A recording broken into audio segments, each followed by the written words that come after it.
Derechahan ang sinabi ni Vice President Sara Duterte na posible siyang tumakbo sa 2028 presidential elections. Para sa isang kaalyado naman ng mga Duterte, patunay ang peace rally ng Iglesia ni Cristo sa dami ng mga patuloy na sumusuporta raw kay VP Sara. Narito ang report ni Camille Samonte. Mismong si Vice President Sara Duterte na ang nagsabi, seryoso niyang pinag-iisipan ang pagtakbo sa 2028 presidential elections. Sinabi niya yan habang nasa isang meet and greet sa mga OFW sa Tokyo, Japan.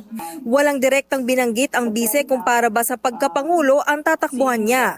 Pero matunog ang pangalan ni VP Sara para sa pinakamataas na posisyon sa 2028. Dagdag pa ng bise, hindi na dapat magpatuloy ang paurong daw na nangyayari sa bansa ngayon.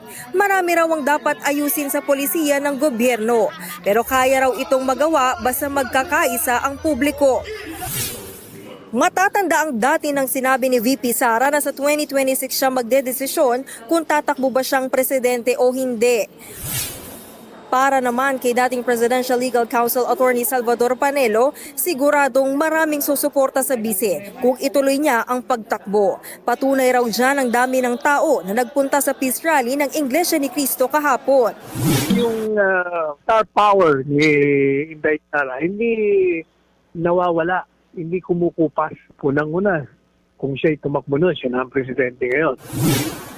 Sabi naman ng Department of Justice, hindi makakaapekto ang peace rally ng INC sa investigasyon na ginagawa ng NBI laban kay VP Sara. Iniimbestigahan ng bise dahil sa pagbabanta niya noon sa buhay ng Pangulo at ng First Lady, pati kay House Speaker Martin Romualdez. Sabi ni Justice Secretary Boying Remulla, malapit nang isumite ng NBI ang kanilang report sa investigasyong ito. We just have to look at the law as something that equalizes everything between all of us. That's why we cannot give special favors to people because of standing. Bukod sa posibleng kaharaping kaso sa DOJ, may 3 impeachment complaint pa laban kay VP Sara na nakabinbin sa Kamara. Nagbabalita mula sa Frontline, Camille Samonte, News 5.